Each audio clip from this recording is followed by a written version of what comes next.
Well, a very good afternoon to you all, wherever you might be listening to this webinar, all around Australia. We've heard it's quite sunny in Newcastle, which is really nice. It's Natalie Ashdown here with you from Open Door Coaching. And today I'm very excited to introduce you to our dear friend of Open Door, Foz Breckenridge, who's going to be joining me on the line today. So welcome, Foz. Thank you so much for coming along. Today, we're going to be looking at coaching upwards or not. That's the question. So we really offer you the opportunity to ask some great questions and to connect with us throughout our time. Just before I begin, I'd just like to acknowledge the traditional owners on the lands on which we're all meeting today around Australia and their continuing connection to the land, waters and communities of Australia, wherever you might be listening to this webinar. Perhaps you're even podcasting it. And we pay our respects to them and to their elders past, present and emerging. And I extend my welcome to anyone on the line who might be listening or from an Aboriginal Torres Strait Islander background or your Indigenous backgrounds as well. So I am going to keep our introduction very short today. Let me move that picture out of the way of the scan code, because I just really want to hand over to you, Foz, hear all about what you have to share with us today. So we're going to be talking about what is coaching upwards and why is it so important that we do this? When should we do it? And Foz will introduce us to the 5 Ps of coaching upwards as well, which is a tool, a model, a way of thinking that actually has come out of all the work that we have done with Air Force. So when we first started working with Air Force, we started to talk up about this coaching upwards. And so Foz is going to show us the model that they came up with. So if you are new to the Coaching Cafe, welcome. We come together every Friday, or perhaps you might podcast us. You can hit the scan me code there to catch up. And we're all about creating a community, sharing that learned experience, having thought-provoking conversations. If you are here because you really want your ICF CCEUs, hold on the line at the end of the session and you can screenshot that as well. Please feel free to take a photo of you listening to the Coaching Cafe, send it to hashtag Open Door Coaching Cafe, and Leo, the young Leo on our team, will be absolutely delighted to see that you're hitting up our socials. There you go. That's the old person saying the young person stuff. So anyway, we really welcome you all back for all our regulars as well. It's great to see you. So I am joined on the line by Foz Breckenridge, a great friend of Open Door. He achieved his coaching qualification back in 2017, which I find hard to believe actually. But he has come on the line with 44 years experience in Air Force. Nearly 20 of those years were in senior command and director roles in both military and in the civilian world as well. He's done a number of deployments where he was in command as well. Grew up in air traffic control, and he has, after his time achieving the coaching qualification, has delivered many of the coaching 101s to have that culture of coaching rolling out through Air Force. So when we want to go to someone for advice about coaching upwards, Foz, you know, you really are the first person, you and Ian Scott were the first persons I thought about. So we're very happy to have you on the line, and Foz is very keen, everyone, that you ask questions as we go along as well. So thank you for joining us on the line, Foz. Yeah, thanks. Look, it's great to have that opportunity to share. And, you know, and I know that many people in the audience will have some insights as well. So pretty keen to hear that, so that I'm not talking too much and just giving my view on it. And, you know, it's a little bit funny for me here too, that you've been such a great mentor to me, and Scooter Scott out there. You know, so again, so thanks for the opportunity. So yeah, I'm really looking. You know, I'm enjoying the chance. So thanks again. Yeah, well, thank you. And as you mentioned, Foz, if people want to interact with us, ask questions, share their experience. We're all about that. Please feel free to hit us up into the chat box, and I can pick up the questions there. Well, I better stop talking because we really want to learn from you, Foz. So while we're looking, I found this. I'm very big into the rooster at the moment in some of my images at the moment. But when you think about coaching upwards, Foz, what are you thinking about? I was thinking about that, senior ranks in a military structure, but are there other things that you're thinking about when you think about what is coaching upwards? I think that sort of nails it, but I just think, simply put, it's influencing anyone who's senior, in the hierarchy, that status, or and the power thing's interesting, but it's using a foundation of coaching to do it. That's where I sort of put it in. So we're talking about coaching. You can call it managing upwards, but if we want to sort of put it down there, where I bring the coaching into it is when you sort of think about getting that good communication that flows, when you're walking upwards, particularly to influence someone. And it's more very well crafted, open questions, to the boss. And throughout this, I'll just keep referring to the boss, in this context, and it can be the people in yours can context it anyway that they think is right. But and I'll provide some sort of exemplar questions and things along the way, and then be keen to hear from people some of the questions they've used to open up the boss and start that comms flow. But when we get to the 5 Ps a bit later, it's probably when I can ask for some more, or give some more exemplar type questions that we might use. Yeah, absolutely. And it did come out of our thinking did come out of the work we did with Air Force, back all those years ago. And I remember on the course, on a couple of the courses, where people were sort of saying, well, this is great. I love coaching. I can see how it works. And yes, I can coach downwards. I could probably coach sideways. But what about coaching upwards? Like, does it work with coaching upwards? And that's where we actually opened up that conversation about seniority, higher ranks, people with more experience, more power in some form or other. And we really got into that discussion. So very appreciative of that. I think that's where Scooter might have come up with some of the ideas, and it certainly impacted me, particularly when some more senior groups and workshops, and they go, oh yeah, that's really great, and they're really curious, and they go, well, so what did you do? How would you handle this? And you go, oh, it's that might be another conversation, and I think it's worth a separate conversation like this to talk about it, and yeah, definitely. But and I do have a few notes here just to keep me on track, because Natalie knows me very well. I talk underwater. So, but why is it important? Well, it's, to me, it's all about those relationships and things that you have. And there's things on the slide there, but it might be when you're trying to make recommendations on something that you're trying to build, and you really want to get that trust and that empowerment, and I mean, what a great workplace if you can have a workplace where everyone is getting into that idea space. They're not afraid to ask the boss. The boss is communicating downwards because he's very comfortable, because you've set that standard, by him not being afraid to receive coaching upwards. And it may not be couched in those strict coaching format, but that it's really about that trust. And it brings me back, Natalie, that the thing I think you teach on Cert 4, a lot of us would remember, the comms triangle, or the levels of conversation that we use. And we want to be in that idea space, ideally. Maybe in the feelings, but we're moving into that space, and that's where the innovation and everything comes in. So being able to coach upwards, we want the boss involved in those ideas, and but we also need his ideas, and that's the other thing. As we move through this, they'll have certain contextual things, and we're seeking to understand more about how we can be more effective. But what do we want from the boss? So that collaborative arrangement, that you're talking about there, that's where I think that really comes in. Yeah, the collaboration, the building relationships, everyone's aligned.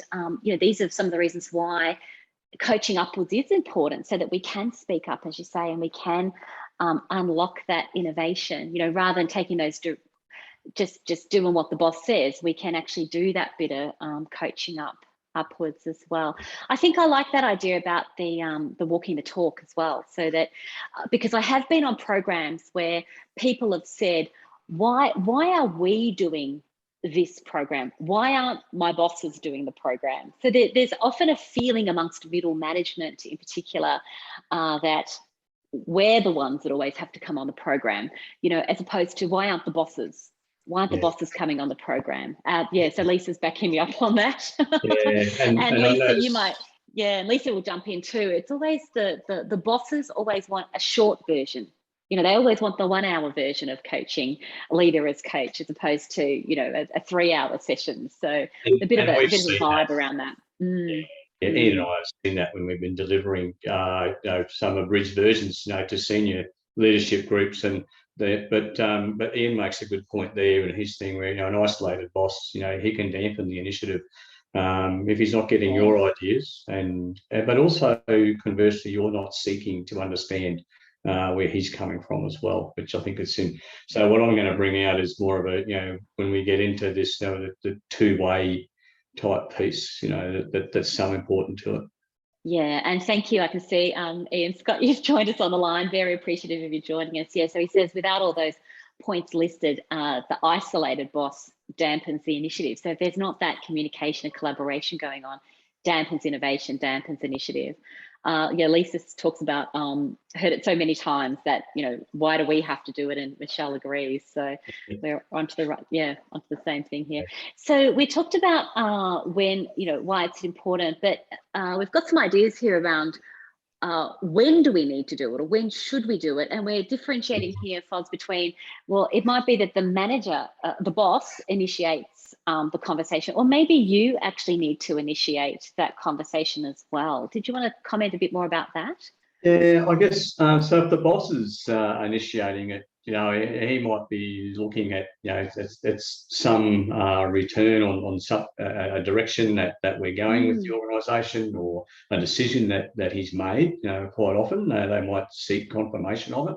And there's a couple of little interesting things, when they're trying out their ideas. And if you're starting to put it in coaching panels, this is one of the first times I introduce a question. You might. When we talk about quickly turning things around at the lower levels, when someone says, "Hey, how do I do this?" Well, how would you do it?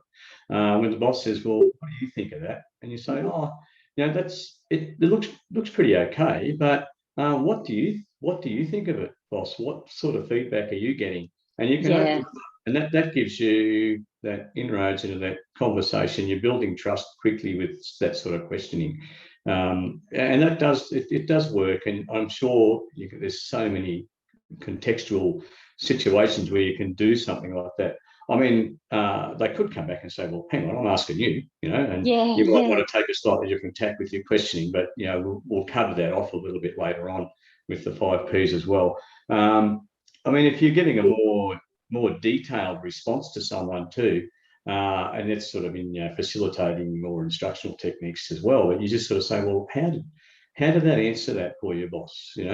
Nice question. That detail, and so using what did you think of that idea, and that gives them a chance, because you're seeking all the time. We're seeking that, and we're trying to be non-judgmental about the boss as well. There's something Ian spoke to me about earlier. It's like, we're putting ourselves in that active listening space. So we're trying to, when you're influencing or coaching upwards, we're really trying to give the boss, the space to express themselves as well. Yeah, and I think what I'm really hearing that you're making really obvious to us, Boz, is that we're talking about everyday kind of coaching here. So we're not going, okay, sit the boss down for a GROW. I mean, you can, but it's more about those questions that you're kind of rolling into the conversation, and that is coaching upwards. How, what kind of heat are you getting, or where's this, what kind of pressure are you under, or all those kind of questions we might ask just to seek clarification. Yeah, absolutely. And then, of course, if you're initiating it, there's a bunch of reasons that you might be, and they could be quite personal, for you. That's generally when you're going to initiate it, but you might also be involved organisationally, where you have in the organisation's intent at heart. So hard things might be a difficult decision, or something that's come down range that you're going, you know what, I'm not sure, and you might be getting feedback from your colleagues or whatever, and saying, you know what, we probably need to have that difficult conversation. Or it might be simple that you want that promotion or that job, and you're trying to seek clarity, around that. How does that work? How do you approach it? And some of that can possibly be better answered with some good questions as we go through the 5 Ps. Yeah. So we're hearing like the manager could initiate it, like they could ask you for feedback, or they want to use you as a sounding board, which is great, isn't it? Because then you've got that trust, you're building that relationship and the collaboration. Or you might initiate it as you might initiate it with your boss, because you want to influence, or you're trying to resolve an issue, or you want their input, or you need to clarify the intent, as we talk about as well. Go on, Lisa. You said this is too corny, but it did come to mind, a question in time saves 9. Yes, absolutely, I agree with you. There's so many times when a question, a really good coaching question or a quality question to the boss, saves all of this time and pressure and misunderstanding. And it's just a simple question. You could have just clarified the intent. So what was driving, what was the need that was driving this? And I know in the military structure, Foz, we shouldn't be seen to be questioning the boss, but you can do it in a way that's not questioning the intent, can't we?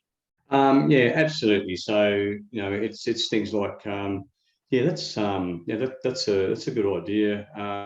Have we thought of any other ways we can approach this? And what else can you share with me? What else can you share with us?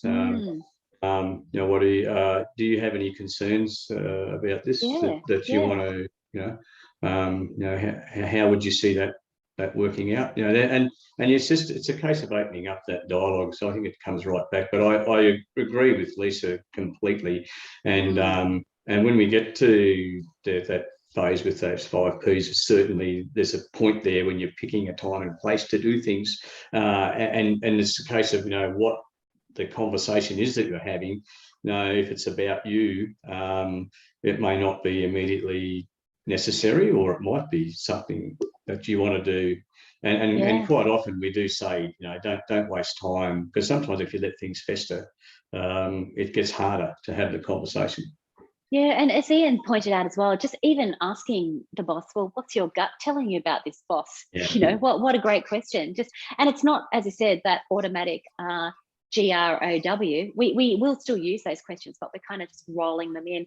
So you've made references to the 5 Ps, coined originally from Ian Scott did put this together for us, and he's presented it a number of times. And it's great when we get the opportunity to present this on the Cert 4 courses to Air Force, because we do notice a lot of the participants start to really resonate and lock in with the 5 Ps. So came up with the 5 Ps of coaching upwards: plan, purpose, practice, pick the place and time, and plan B.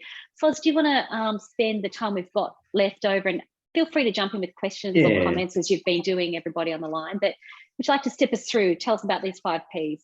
Yeah. Okay. So the planning place, is interesting, because it's critical to everything, and this is where you're seeking to get that deep understanding of the situation. What you're trying to really achieve, and that brings us to the purpose. But I'll talk a bit more about purpose. These can be a little bit interchangeable, because sometimes when I'm presenting this, I talk about looking at the higher purpose of the whole thing. But that planning is where you sit down and put a deliberate effort into giving yourself some space. It's a little bit like a self-coaching process, right? So you give yourself some space to sit down and work through the issues. And this is a time where you can apply a grow model yourself as you go through the planning. So I won't belabor us with that.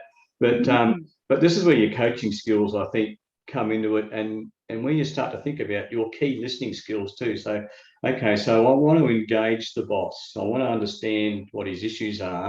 And this is where you start to think through what sort of questions am I going to ask him, and when am I going to ask him, and he'll have a lot of pressures as well. And that's where you start to think about what might be his assumptions and pressures that he's working through, as you sort of set up this plan on how to engage him.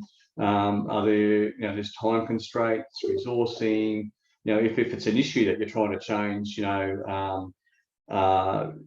has he been given a no choice himself? We need to find out those things. There's things that, and if we're a part of a bigger team and, he might have other direct reports, there might be things that are happening that you don't know about, that he's dealing with, because you're not in that particular chain. So they're the sort of things you want to find out about his pressures, if they're issues. If it's about you, and it puts something that's near and dear to us. You want a job, or you want feedback. You're trying to be not judgmental, but maybe you just need to find out what he's thinking about you. But if you're worried about a position or something you missed out on, but he might have you in mind for something else that might be even better, that he just hasn't had time to reveal to you yet, or he or she, I should say, the boss, they may not have had time to reveal their plan to you. You might want to ask them, so what's the plan? Okay. Simple things like that, but that's where it's important. But then the other thing about this that I think is really important is to understand what sort of person the boss is. Is she someone who likes information succinctly, or do they like to have a chat? And you can apply. We've all done Myers-Briggs or DISC training somewhere in our back. A lot of us probably have. And are they that sort of director style person that they want a short, succinct what next, type approach, or do they want that bit of a chat before they get into it, or they want to engage a few other opinions, if they're that steady Eddie, or are they a real details sort of person? Well, they need a lot of detail to help them make a decision about you, or what sort of questions are you going to ask them, that will open them up. Yeah, absolutely. And Lisa's jumped into the chat there and said, we've got the sixth P, which is the person and their preferences or their personality style. So yes, we may have to be. We added into the plan. Under the plan, be thinking about the person. But I agree with you. Maybe we do need to update the six Ps. I think you keep coming back to that, Lisa. When as you go through your process, you can look around at that when you're picking the time and place, certainly understanding that, and that influences the whole process a bit. I think it really does. And we talk about being very clear about the purpose of the conversation as well, Foz. So not only the purpose, but that it's a positive conversation for you, the boss, and the organisation. So you've got, we talk about it on the Cert 4, don't we, around that higher purpose, being clear about what your intention is there. Yeah, I mean, and that's the sort of thing, and you really want to be clear, in your conversation about what you're trying to get out of it. But I mean, the thing is, if you can make it good for everyone, you're probably going to be on a winner, if you're really trying to influence them that way. But, I mean, those sort of questions, I mean, what might you ask there? It might be something like, boss, I've been thinking about, how we're going to do that rescheduling. And, I've got some ideas, but you mind if I ask, what you think would make that even better, And because if it's a timely thing, they've probably been thinking about it too. And that's why they're the boss. They're probably pretty smart. So you might want to give them the chance to to say, yeah, look, I wasn't particularly happy with that myself, but look, I've been thinking about X, Y, and Z, and maybe we just delay this a little bit further or something, and then you go, oh, right, and if that's an organisational thing, so that's an example of, if that makes sense to people. Yeah, absolutely. Of course, we want to potentially practice that conversation, as it says there. But I'm also keen to have your thoughts about, picking the time and place. And my attention is drawn to the boss's mood, your mood, but also the work tempo. Could you share with us your ideas around that? I'll do both of those quickly. So Mm. the practicing, you really want to test that conversation in your head. Yeah, run it or through. with others as well. Yeah. Yeah, but you can also test it with someone else as well. And we've done that because also in these coaching upwards, you could be working with someone else to get an outcome from someone in a higher headquarters. And we've done that a couple of times. So we use a little grow model about how we're going to do it, and then we practice a conversation. So if they say this, okay, we need to have an answer for that. So what are our options with those sort of things? And then the conversation will run well for you. But but picking the time and place, examples for me, where I probably, and as Scooter and I have discussed many times, we've done things the wrong way, is where we, many times. And one of my classic examples was, I was in a separate headquarters from my boss. So when we had our weekly sync meetings, that was when right after that was when I used to choose to engage him, every time. Oh, so I just want to have a chat about X, Y, and Z. And it's like probably the worst time ever, because he's been through quite a hefty briefing, and then he just wants to go and have a cup of coffee, and he's got this guy badgering him, for just a chat. And so that's something I didn't do well. And on reflection, these are those sort of things about, they seem obvious, but, but some people might prefer a social setting depending on the context of it. And that's where you come back to understanding the person really well, just how they deal with it. If they're a really director style person, they might want it very quickly, particularly if there's something that they want to act on. They might want that conversation. But I guess I just bring us back to the fact that we are trying to have a conversation with them as well. So that's when we're picking that time and place. Yeah, I'm thinking about, I was just thinking about the work we've done with Air Force, and it might seem obvious that pick the time and place, but we're talking about aircraft hangars, or when aeroplanes are being loaded, or in the middle of air traffic control or something like that. So it's not that, oh yeah, pick the place and time. It's actually something we've got to put some effort into thinking about, the work tempo and what's happening, and when is the right time. Yeah, and that goes back, I think, Lisa, at the start, talking, don't letting, when's the time, a stitch in time sort of thing. And that's can be quite important, particularly. That might be if it's about you as well as the organisation. You want a resolution for yourself so you can focus on your job.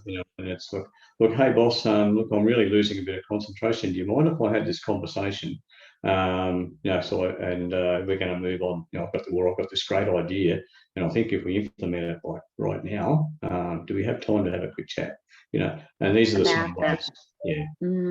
Yeah, and the plan B. Now, this was important. I remember Scooter sharing with us, that not all the time does your beautifully planned conversation go exactly the way we wanted to. So you needed a plan B, and the words that he used that I still remember was basically along the lines of saying, "Hey, boss, this conversation is not going quite the way I expected it to, or the way I planned it. So I might just regroup, and we'll leave it here, and I'll go and have a bit of a think about what I'm trying to communicate." So it was more taking responsibility and then implementing your plan B, which is exit the conversation. So, what are your ideas about that, Bob? Yeah, I you've got agree. to have a backup plan.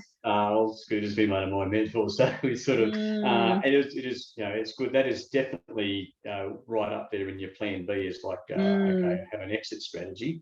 And it might be, hey boss, look, and depending on their character, like some bosses are decisive, So if you're a very decisive person, you probably want a plan B, because one of the things, and Michelle's been with me, and Michelle's online there when we've been talking to young people who say, well, what happens if you don't have a plan B? Well, you might get given one, that you're not prepared for. So, that might not be, the outcome you're asking for. So maybe a way to draw out of him, if boss, hey, look, I've got a couple of ideas and some options, and what are some of the options you're thinking about? Hopefully one of those will be one that you're happy with as well. But the other one is the boss, they may not be that decisive. They might be that, when the disc part's a very details person, or a social type person where they need more time to make a decision. So one of the other outcomes, if you don't have a plan B, is you could walk away without a decision. So that's something else to think about. So reality is having that plan B, and this is where it might get a little bit away from coaching to guide that conversation that way. Look, hey, what do you think about this? But again, that exit strategy is really important as well, as Scooter says. But that's the real crux of it, though. My big takeaway is make sure you do have one, because if it's not going well, you might get one that you haven't thought about. Yeah, and I think also, if we might be seen to be questioning the boss as well, and so the boss may arc up. So that's where, Scooter says there, you take responsibility for ceasing the conversation in a nice way, keep the channels open for later. Absolutely. Yeah. And I think it's that's what we were sharing, that this plan B is important, because we might be in control of how we want the conversation to go, but we don't know how that might go down with the boss in the end as well. Yeah, and that's that's one of the things when you practice that conversation in your head. What if he says that? Well, I might have this, and some of the questions when we walk out, what you can ask, when you're having those managing or coaching upwards things, the questions might be, well, what are the real strategic goals that you want out of this, or what if there's a lot of them, we use it, what are your priorities, right now? That's a big one, understanding what the alligator closest to the boat is for the boss. They're great questions to ask, when you're just trying to open up that conversation.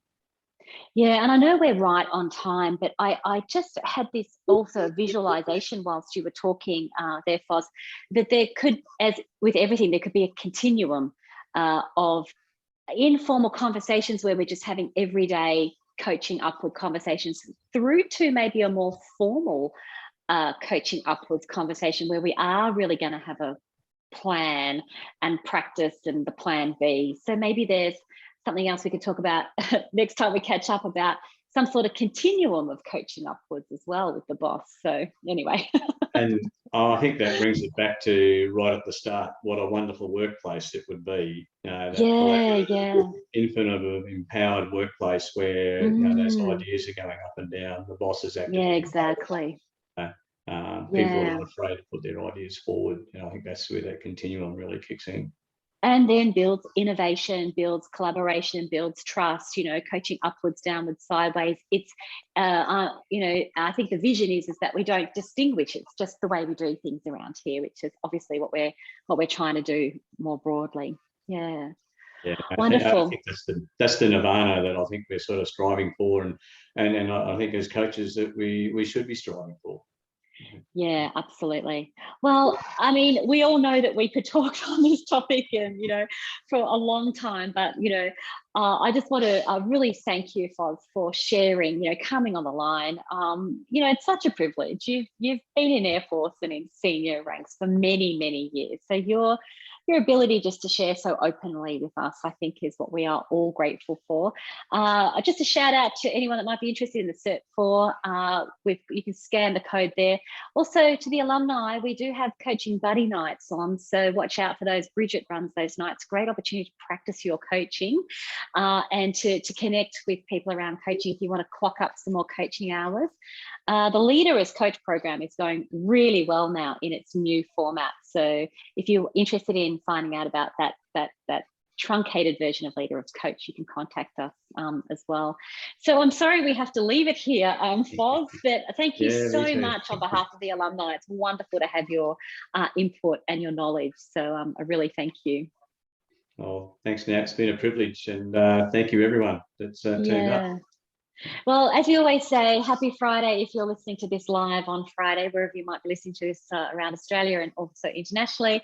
We always say enjoy your coaching. And if you are interested in the CCU, just hang on the line for a moment and I'll share that with you. So happy Friday, everyone. Enjoy your coaching. And Foz, once again, thank you so much. Thank you, everyone. Have a fun weekend.